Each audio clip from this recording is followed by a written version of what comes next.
Goeiedag produsente. Dit voel vir my of die stroopseisoen nou onlangs eers verby is. En hier staan ons alweer voor die tyd van die jaar. 'n Tyd van geloof, 'n tyd van harde werk en 'n tyd van hoop. Elke seisoen bring sy unieke uitdagings, maar saam met hierdie uitdagings kom daar geleenthede.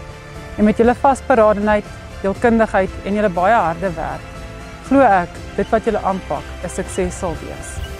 Mag hierdie plantseisoen vir julle goeie grond, gunstige weer en 'n oes vol seëninge inhou. Sterkte met elke saadjie wat geplant word.